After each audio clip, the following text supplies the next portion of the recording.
প্রিয় শিক্ষার্থীবৃন্দু, আসসালামু আলাইকুম। বিবিএ ম্যাথ সলিউশন চ্যানেলের পক্ষ থেকে সবাইকে শুভেচ্ছা ও অভিনন্দন। আজ আমরা প্রিন্সিপাল অফ অ্যাকাউন্টিং এর ওয়ার্কশিট এই অধ্যায় নিয়ে আলোচনা করব। এই অধ্যায়টি আমাদের জন্য অত্যন্ত গুরুত্বপূর্ণ, কারণ পরীক্ষায় প্রতি বছর এই অধ্যায় থেকে আমাদের প্রশ্ন এসে থাকে। এই অধ্যায়ে আমাদের মূলত যে বিষয়টি জানতে হয় সেটি হচ্ছে অ্যাডজাস্টমেন্ট জানতে হয়। যদি আমরা পরিপূর্ণভাবে অ্যাডজাস্টমেন্ট জানি তাহলে আমাদের এই অধ্যায়ে কোনো সমস্যাই হয় না। এই অধ্যায়ে আমাদের কখনো 8 কলাম ওয়ার্কশিট চেয়ে থাকে, আবার কখনো 10 কলাম ওয়ার্কশিট চেয়ে থাকে। তো আমরা এখান থেকে 8 কলাম এবং 10 কলাম ওয়ার্কশিট কিভাবে করতে হয় সেই বিষয়টি আজকে জানবো।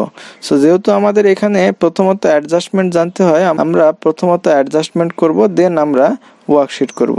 সো আমি আজকে আমাদের এই ক্লাসে অ্যাডজাস্টমেন্ট নিয়ে বিস্তারিতভাবে আলোচনা করব না, কারণ হচ্ছে আমাদের চ্যানেলে অ্যাডজাস্টমেন্ট নিয়ে বেশ কয়েকটি ভিডিও আপলোড করা রয়েছে। তোমরা চাইলে সেখান থেকে অ্যাডজাস্টমেন্টগুলো দেখে আসতে পারো, তাতে তোমাদের অ্যাডজাস্টিং এর আর কোনো সমস্যা থাকবে না। আমাদের এইখানে একটি অঙ্ক দেওয়া রয়েছে যেটি 2014 সালে বিবিএস অর্থাৎ ডিগ্রি এবং অনার্স উভয়টিতে এসেছে। অঙ্কে বলা রয়েছে the following is the trial balance of Zahid enterprise for the year ended December 2014 সালে জাহিদ এন্টারপ্রাইজের একটি ট্রায়াল ব্যালেন্স বা রেওয়ামিল দেওয়া রয়েছে, পাশাপাশি ইনস্ট্রাকশনে কিছু অ্যাডজাস্টমেন্ট দেওয়া রয়েছে। এখান থেকে আমাদেরকে বলেছে যে you are required to prepare 10 column worksheet. So আমি যেহেতু বলেছি যে এখান থেকে আমাদের মূল হচ্ছে অ্যাডজাস্টমেন্ট, যদি আমরা সঠিকভাবে অ্যাডজাস্টমেন্টটি সমাধান করতে পারি তাহলে আমরা অনায়াসে অঙ্কটি সমাধান করতে পারবো। সেজন্য আমরা প্রথমত এই অ্যাডজাস্টমেন্টগুলোর সমাধান করব। যেমনটি এখানে রয়েছে যে সাপ্লাইজ আনইউজ টাকা 7,500, প্রথম সমন্বয়ে বলা রয়েছে। সো আমরা এটি জার্নাল কি দিব, যেহেতু আমাদের এখানে সাপ্লাইজের ব্যালেন্স দেওয়া রয়েছে 10,500 টাকা এবং এখানে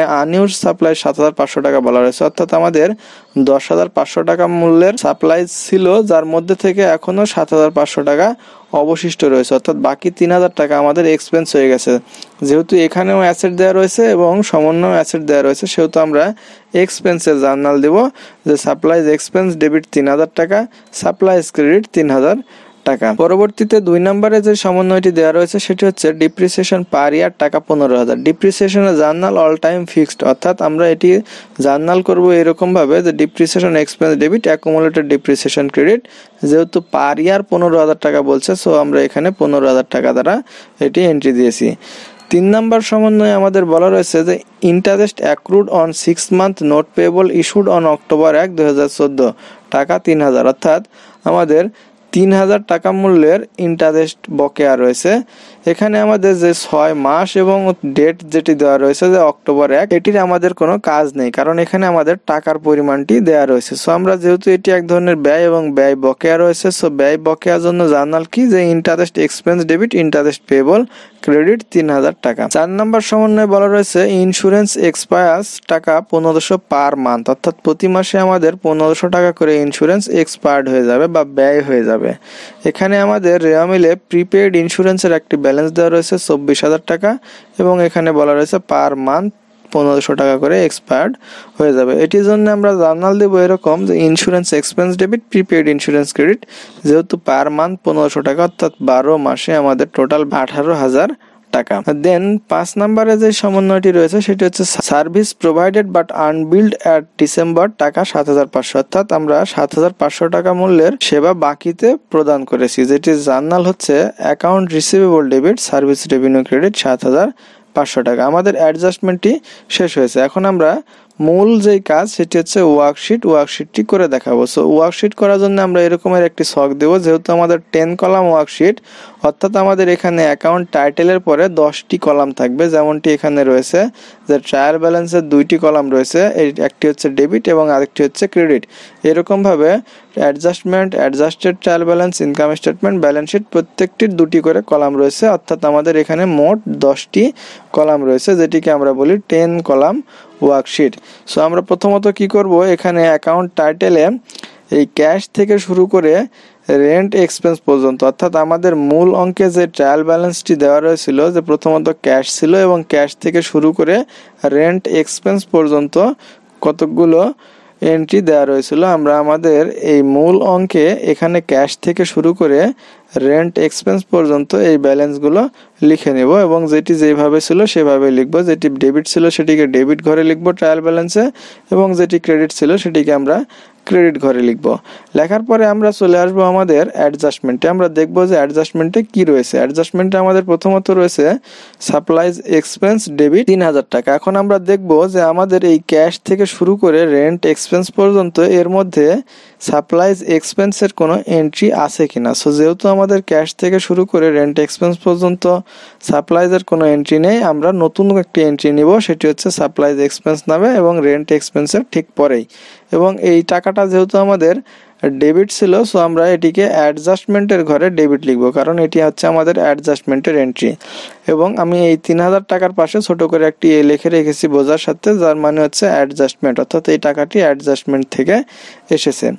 দেন এখানে আরেকটি এন্ট্রি দেওয়া ছিল সাপ্লাইজ ক্রেডিট 3000 টাকা। এখন আমরা দেখব যে আমাদের এই মূল অঙ্কে ক্যাশ থেকে শুরু করে এই যে রেন্ট এক্সপেন্স পর্যন্ত কোনো সাপ্লাইজের এন্ট্রি আছে কিনা। যেহেতু এখানে সাপ্লাইজের একটি এন্ট্রি আছে, সো আমরা এটি নতুন করে এটির জন্য কোনো ঘর নিব না। আমরা সাপ্লাইজ এই ঘরেই অ্যাডজাস্টমেন্টে ক্রেডিট পাশে 3000 টাকা লিখব, কারণ আমাদের এখানে সাপ্লাইজ ক্রেডিট করা রয়েছে 3000 টাকা, তাই আমরা এইখানে অ্যাডজাস্টমেন্টের ঘরে ক্রেডিট পাশে লিখব 3000 টাকা। দেন আমরা দেখব যে পরবর্তীতে কি রয়েছে। পরবর্তীতে আমাদের রয়েছে ডিপ্রিসিয়েশন এক্সপেন্স ডেবিট 15000 টাকা। এখন আমরা আবার লক্ষ্য করব যে এই ক্যাশ থেকে শুরু করে রেন্ট এক্সপেন্স পর্যন্ত ডিপ্রিসিয়েশনের কোনো এন্ট্রি আছে কিনা। যেহেতু এখানে কোনো ডিপ্রিসিয়েশনের এন্ট্রি নেই, সেহেতু আমরা নতুন একটি ঘর নেব এবং এই ঘরে লিখব ডিপ্রিসিয়েশন এক্সপেন্স। এবং যেহেতু এই ব্যালেন্সটি ডেবিট 15000 টাকা ছিল, সো আমরা এইখানে অ্যাডজাস্টমেন্টের ঘরে এই 15000 টাকা ডেবিটে দেখাবো। দেন আমাদের ছিল কি অ্যাকুমুলেটেড ডিপ্রিসিয়েশন 15000 টাকা ক্রেডিট। এখন আমরা দেখব যে এখানে আমাদের পূর্বের কোনো অ্যাকুমুলেটেড ডিপ্রিসিয়েশনের ঘর ছিল কিনা। যেহেতু নেই, সেহেতু আমরা এখানে কি করব, অ্যাকুমুলেটেড ডিপ্রিসিয়েশনে একটি ঘর নিব এবং এই ব্যালেন্সটিকে ক্রেডিট পাশে লিখব, কারণ এখানে অ্যাডজাস্টমেন্টে এটি অ্যাকুমুলেটেড ডিপ্রিসিয়েশন ক্রেডিটে ছিল 15000 টাকা। দেন আমাদের পরবর্তী অ্যাডজাস্টমেন্টে ছিল ইন্টারেস্ট এক্সপেন্স ডেবিট 3000 টাকা। আমরা ঠিক আগের মতোই লক্ষ্য করব এখানে আমাদের ইন্টারেস্ট এক্সপেন্সের কোনো এন্ট্রি আছে কিনা। যেহেতু নেই, সেহেতু আমরা এখানে কি করব, ইন্টারেস্ট এক্সপেন্সের নামে নতুন একটা এন্ট্রি নেব এবং এটিকে ডেবিট ঘরে লিখব 3000 টাকা, কারণ জার্নালে আমাদের ইন্টারেস্ট এক্সপেন্স ডেবিট ছিল। পরবর্তীতে কি ছিল, ইন্টারেস্ট পেয়েবল ক্রেডিট 3000 টাকা। আমরা ঠিক আগের মতো করে আবার দেখব এখানে আছে কিনা। যেহেতু ইন্টারেস্ট পেয়েবলের ঘর নেই, আমরা নতুন একটি ঘর নেব ইন্টারেস্ট পেয়েবল নামে এবং ক্রেডিটে লিখব 3000 টাকা। পরবর্তীতে কি রয়েছে, ইন্স্যুরেন্স এক্সপেন্স। যেহেতু আমাদের ইন্স্যুরেন্স এক্সপেন্সের এখানে কোনো ঘর নেই, আমরা নতুন একটি ঘর নিব এবং এখানে লিখব ইন্স্যুরেন্স এক্সপেন্স ডেবিট 18000 টাকা। এবং পরবর্তী লাস্ট যেটি ছিল আমাদের যে prepaid insurance credit, prepaid insurance credit ছিল 18000 টাকা। আমরা এখন দেখব যে এখানে আমাদের প্রিপেইড ইন্স্যুরেন্স পূর্বে ছিল কিনা। যেহেতু আমাদের পূর্বে প্রিপেইড ইন্স্যুরেন্স ছিল, ডেবিটে ছিল 24000 টাকা। এখন আমরা যেহেতু অ্যাডজাস্টমেন্টে প্রিপেইড ইন্স্যুরেন্স ক্রেডিট করেছি 18000 টাকা, সো আমরা প্রিপেইড ইন্স্যুরেন্সের সোজা এই অ্যাডজাস্টমেন্টের ঘরে ক্রেডিট পাশে লিখব 18000 টাকা। পরবর্তীতে আমাদের ছিল কি অ্যাকাউন্ট রিসিভেবল ডেবিট 7500 টাকা। আমরা এখন দেখবো যে আমাদের এখানে অ্যাকাউন্ট রিসিভেবল ছিল কিনা। সো এখানে যেহেতু অ্যাকাউন্ট রিসিভেবল ছিল 56200 টাকা এবং আমাদের অ্যাডজাস্টমেন্টে অ্যাকাউন্ট রিসিভেবল ডেবিট করা হয়েছে 7500 টাকা। সো আমরা এখানে ডেবিট ঘরে অ্যাডজাস্টমেন্টে ডেবিট ঘরে অ্যাকাউন্ট রিসিভেবলের সোজা এই 7500 টাকা দেখাবো। আমাদের লাস্ট বা সর্বশেষ যে অ্যাডজাস্টমেন্টটি ছিল সেটি হচ্ছে সার্ভিস রেভিনিউ 7500 টাকা ক্রেডিট। এখন আমরা দেখব যে আমাদের সার্ভিস রেভিনিউ এর কোনো এন্ট্রি ছিল কিনা। সো আমাদের যেহেতু এখানে সার্ভিস রেভিনিউ এর একটি এন্ট্রি রয়েছে, সো আমরা এই সার্ভিস রেভিনিউ এর ঘরে সোজা অ্যাডজাস্টমেন্টের এই ঘরে লিখব 7500 টাকা ক্রেডিট, কারণ এখানে অ্যাডজাস্টমেন্টে এটিকে ক্রেডিট করা রয়েছে। এখন আমাদের পরবর্তী কাজ যেটি হচ্ছে সেটি হচ্ছে অ্যাডজাস্টেড ট্রায়াল ব্যালেন্স, অর্থাৎ আমাদের পূর্বে যে ট্রায়াল ব্যালেন্স ছিল এখন আমরা নতুন করে যে অ্যাডজাস্টমেন্টগুলো দিলাম এই উভয়টি মিলিয়ে আমরা এখন যে ট্রায়াল ব্যালেন্সটি করব সেটির নাম হচ্ছে অ্যাডজাস্টেড ট্রায়াল ব্যালেন্স। এখন আমরা কি করব, আমাদের ব্যালেন্সগুলো যোগ বিয়োগ করে দেখাবো। যেমন এখানটিতে প্রথমে ছিল ক্যাশ, এখন ক্যাশের অ্যাডজাস্টমেন্টের কোনো ব্যালেন্স নেই, সো আমরা কি করব, এই 1,14,000 টাকা সরাসরি এই অ্যাডজাস্টেড ট্রায়াল ব্যালেন্সের ডেবিট ঘরে লিখবো, কারণ এটি এই পাশে ডেবিট ব্যালেন্স ছিল। সো আমরা অ্যাডজাস্টেড ট্রায়াল ব্যালেন্সেও এটিকে ডেবিট ঘরে দেখাবো। পরবর্তীতে কি ছিল, সাপ্লাইজ ছিল 10,500 টাকা। এখানে সাপ্লাইজ ডেবিট ছিল 10,500 টাকা এবং এখানে সাপ্লাইজ ক্রেডিট করা রয়েছে 3,000 টাকা। তাহলে আমরা কি করব, ডেবিট এবং ক্রেডিট হলে বাদ দিব, বিয়োগ করব। বিয়োগ করার পর দেখব যে কোন ব্যালেন্সটা বেশি হচ্ছে, আমরা সেই ঘরে ব্যালেন্সটি লিখব। যেহেতু আমাদের ডেবিট ব্যালেন্স 10,500 অর্থাৎ ডেবিট ব্যালেন্স বেশি এবং ক্রেডিট ব্যালেন্স 3,000, ক্রেডিট ব্যালেন্স কম, সো আমরা এই 10,500 থেকে এই 3,000 টাকা বাদ দিলে আমাদের ব্যালেন্স থাকবে 7,500 টাকা, যেটি ডেবিট ব্যালেন্স হিসেবে আমরা এখানে দেখাবো। পরবর্তীতে অ্যাকাউন্ট রিসিভেবল ছিল 56,200 টাকা এবং এখানে অ্যাডজাস্টমেন্টের ডেবিটেও রয়েছে 7,500 টাকা। তাহলে আমরা কি করব, এই 56,200 সঙ্গে এই 7,500 যোগ করব, কারণ এখানেও ডেবিট এখানেও ডেবিট, ডেবিট হলে আমরা যোগ করব, যোগ করলে হবে 63,700 টাকা। পরবর্তীতে প্রিপেইড ইন্স্যুরেন্স হয়েছিল ডেবিট 24,000 টাকা এবং ক্রেডিট 18,000 টাকা। তাহলে আমরা এই ডেবিট থেকে ক্রেডিট বাদ দিলে আমাদের থাকবে 6,000 টাকা ডেবিট ব্যালেন্স। এবং দেন বলা রয়েছে ইকুইপমেন্ট ছিল 4 লক্ষ টাকা। এখন ইকুইপমেন্টের ঘরে যেহেতু অ্যাডজাস্টমেন্টের কোনো ব্যালেন্স নেই, সো আমরা এই ইকুইপমেন্টটিকে সরাসরি অ্যাডজাস্টেড ট্রায়াল ব্যালেন্সের ঘরে লিখে দিব। পরবর্তীতে রয়েছে নোটস পেয়েবল 1 লক্ষ টাকা ক্রেডিট। এখানে নোটস পেয়েবলেরও কোনো অ্যাডজাস্টমেন্ট নেই, সো আমরা এই নোটস পেয়েবলটাকে সরাসরি ক্রেডিট করে দেবো এখানে, কারণ এটি প্রথমত ক্রেডিট ছিল, আমরা অ্যাডজাস্টেড ট্রায়াল ব্যালেন্সেও এটিকে ক্রেডিট করে দেবো। এরপর রয়েছে অ্যাকাউন্ট পেয়েবলও ক্রেডিট রয়েছিল 1,23,500 টাকা, আমরা এটিরও অ্যাডজাস্টমেন্ট দেখছি না, সো আমরা এটিকেও সরাসরি পার করে দেবো। এইভাবে আমরা দেখব যে আমাদের যেটির ব্যালেন্স রয়েছে পূর্বে সেটির সঙ্গে সমন্বয় করার পরে যে ব্যালেন্সটি হবে আমরা সেই ব্যালেন্সটি লিখে দেব।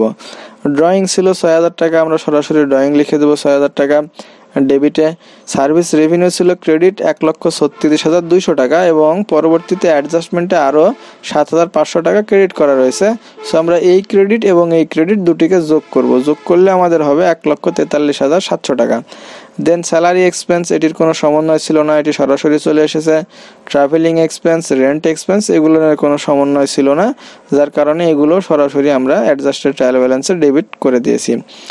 দেন সাপ্লাইজ এক্সপেন্স, এখন সাপ্লাইজ এক্সপেন্স যেহেতু এখানে ডেবিট রয়েছে 3,000 টাকা, আমরা অ্যাডজাস্টেড ট্রায়াল ব্যালেন্সেও এটিকে ডেবিট করব 3,000 টাকা। এভাবে ডিপ্রিসিয়েশন এক্সপেন্স ডেবিট, এটিকে আমরা ডেবিট করে দেবো অ্যাডজাস্টেড ট্রায়াল ব্যালেন্সে। অ্যাকুমুলেটেড ডিপ্রিসিয়েশন ক্রেডিট, আমরা এটিকে অ্যাডজাস্টেড ট্রায়াল ব্যালেন্সে ক্রেডিট করে দেবো। ইন্টারেস্ট এক্সপেন্স ডেবিট 3,000 টাকা, আমরা অ্যাডজাস্টেড ট্রায়াল ব্যালেন্সে এটিকে 3,000 টাকায় ডেবিট করব। ইন্টারেস্ট পেয়েবল ক্রেডিট 3,000 টাকা, আমরা এটিকে অ্যাডজাস্টেড ট্রায়াল ব্যালেন্সে ক্রেডিট পাশে লিখব 3,000 টাকা। ইন্স্যুরেন্স এক্সপেন্স 18,000 টাকা ডেবিট, সো আমরা অ্যাডজাস্টেড ট্রায়াল ব্যালেন্সেও এটিকে ডেবিট নামে লিখব 18,000 টাকা। এখন আমরা কি করব, আমরা চলে আসবো, যেহেতু আমাদের এই ট্রায়াল ব্যালেন্সের যে এন্ট্রিগুলো ছিল এগুলো আমাদের সমাপ্ত হয়ে গেছে, এখন আমরা ইনকাম স্টেটমেন্ট করব, দেন আমরা ব্যালেন্স শিট করব। সো আমরা এখান থেকে একসঙ্গেই এটি করে ফেলবো, যে ইনকাম স্টেটমেন্ট এবং ব্যালেন্স শিট একসঙ্গে আমরা করে ফেলবো। কিভাবে করব আমরা দেখব, এখানে ইনকাম স্টেটমেন্টে কোন এন্ট্রিগুলো আসে এবং ব্যালেন্স শিটে কোন এন্ট্রিগুলো আসে। ইনকাম স্টেটমেন্টে আমাদের মূলত এক্সপেন্স এবং রেভিনিউগুলো আসবে, এক্সপেন্সগুলোকে ডেবিট ঘরে লিখব এবং রেভিনিউগুলোকে ক্রেডিট ঘরে লিখব, এবং ব্যালেন্স শিটে আমাদের অ্যাসেট এবং লায়াবিলিটি থাকবে, তার সঙ্গে মালিকানা সত্ত্ব বা অনার্স ইকুইটি থাকবে ক্রেডিট পাশে এবং অ্যাসেট থাকবে আমাদের ডেবিট পাশে। এখন আমরা প্রথম থেকে আসি যে ক্যাশ, এই ক্যাশ হচ্ছে 1,14,000 টাকা, সো এই ক্যাশ হচ্ছে আমাদের অ্যাসেট, কারেন্ট অ্যাসেট, সো আমরা এটিকে ব্যালেন্স শিটে ডেবিট পাশে লিখবো। আমি বলেছি যে আমাদের অ্যাসেটগুলো থাকবে ডেবিট পাশে এবং লায়াবিলিটি এবং অনার্স ইকুইটি বা ক্যাপিটাল থাকবে আমাদের ক্রেডিট পাশে, সেজন্য আমরা ক্যাশকে এই ব্যালেন্স শিটে ডেবিট ঘরে লিখেছি 1,14,000 টাকা। এখন আমরা দেখব সাপ্লাইজের ব্যালেন্স ছিল কত, অ্যাডজাস্টেড ট্রায়াল ব্যালেন্সে যে ব্যালেন্স থাকবে আমরা সেই ব্যালেন্স নিয়ে এখানে কাজ করব। আমাদের ট্রায়াল ব্যালেন্স এবং অ্যাডজাস্টমেন্টের যে ব্যালেন্সগুলো ছিল এই ব্যালেন্সগুলোর কাজ শেষ হয়ে গেছে। এখন আমরা ইনকাম স্টেটমেন্ট এবং ব্যালেন্স শিটে যে ব্যালেন্সগুলো বসাবো সেগুলো আমাদের অ্যাডজাস্টেড ট্রায়াল ব্যালেন্স থেকে নিতে হবে। সো যেহেতু আমাদের সাপ্লাইজের অ্যাডজাস্টেড ট্রায়াল ব্যালেন্সে 7,500 টাকা ছিল, আমরা সাপ্লাইজটি হচ্ছে কারেন্ট অ্যাসেট, সো আমরা এটিকে ব্যালেন্স শিটে ডেবিট ঘরে লিখবো 7,500 টাকা। দেন অ্যাকাউন্ট রিসিভেবল, এটি হচ্ছে আমাদের কারেন্ট অ্যাসেট, এটির অ্যাডজাস্টেড ট্রায়াল ব্যালেন্সের ব্যালেন্স ছিল 63,700, আমরা এটিকে ব্যালেন্স শিটের ডেবিট ঘরে লিখবো 63,700 টাকা। প্রিপেইড ইন্স্যুরেন্স, এটিও আমাদের এক ধরনের কারেন্ট অ্যাসেট এবং এটির ব্যালেন্স ছিল 6,000 টাকা, সো আমরা এটিকেও ব্যালেন্স শিটে 6,000 টাকায় লিখবো। এরপর রয়েছে কি ইকুইপমেন্ট, এটি আমাদের ফিক্সড অ্যাসেট, সো আমরা কি করব, এই ইকুইপমেন্টটাকে ব্যালেন্স শিটে আমরা ডেবিট পাশে লিখব। এরপরে রয়েছে নোটস পেয়েবল, এটি হচ্ছে আমাদের শর্ট টার্ম লাইবিলিটি বা স্বল্প মেয়াদী দায়। এটি আমাদের অ্যাডজাস্টেড ট্রায়াল ব্যালেন্সে ক্রেডিট ব্যালেন্স ছিল, আমরা এটিকে ব্যালেন্স শিটেও ক্রেডিট পাশে লিখব। অ্যাকাউন্ট পেয়েবলটি হচ্ছে কারেন্ট লাইবিলিটি। সো আমরা কি করব, এখান থেকে ব্যালেন্স নিব। অ্যাডজাস্টেড ট্রায়াল ব্যালেন্সে এটির ব্যালেন্স ছিল 1,23,500 এবং আমরা 1,23,500 টাকা এটিকে ব্যালেন্স শিটেও ক্রেডিট করে দেব।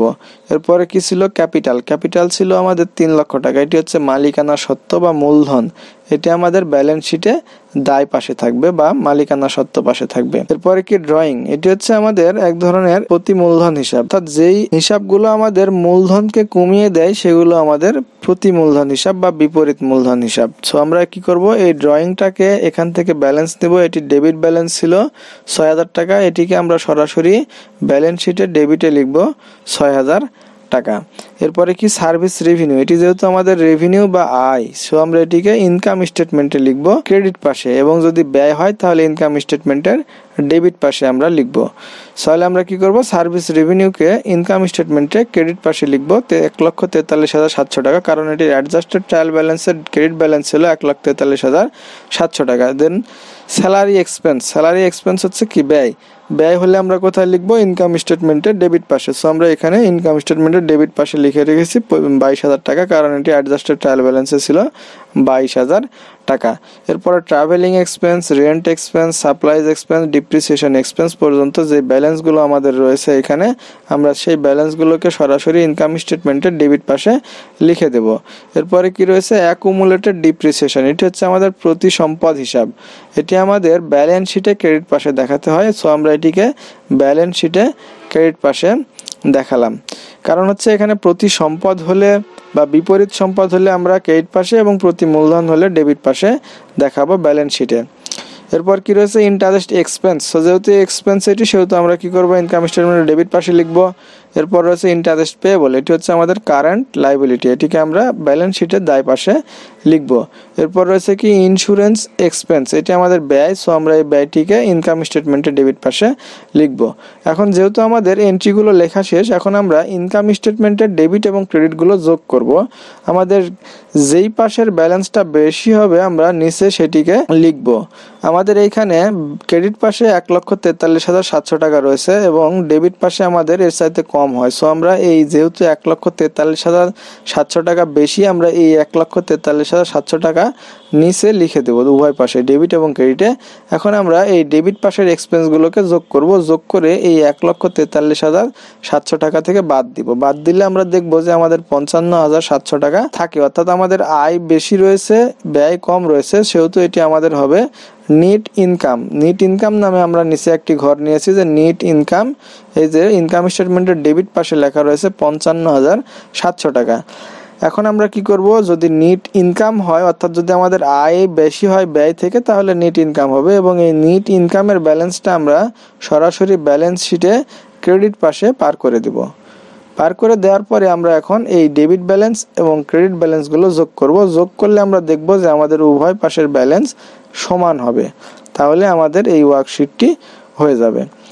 আমরা ঠিক একইভাবে এই প্রথমত যে ব্যালেন্সগুলো ছিল, এই যে ট্রায়াল ব্যালেন্সের ব্যালেন্স ছিল, আমরা ডেবিট ক্রেডিট ব্যালেন্স মেলাবো, দেখবো যে উভয় পাশে সমান আছে কিনা। অ্যাডজাস্টমেন্টের ব্যালেন্স মেলাবো যে উভয় পাশে সমান আছে কিনা। অ্যাডজাস্টেড ট্রায়াল ব্যালেন্সের ব্যালেন্সও আমরা সমান করবো, অর্থাৎ আমাদের এখানে যে ব্যালেন্সগুলো থাকবে নিচে ডেবিট এবং ক্রেডিটের প্রত্যেকটি ব্যালেন্স আমাদের সম পরিমাণ হবে। যদি কম বেশি হয় তাহলে আমাদের বুঝতে হবে যে আমরা কোথাও ভুল করে রেখেছি। তো এই ছিল আমাদের ওয়ার্কশিট অধ্যায়ের প্রথম ক্লাস। এরপরে আমরা আরো অ্যাডভান্স কিছু প্রবলেম নিয়ে আসবো, তোমরা পরবর্তী ক্লাসগুলো অবশ্যই দেখবে সেই আশা ব্যক্ত করে এখানে শেষ করছি। আসসালামু আলাইকুম।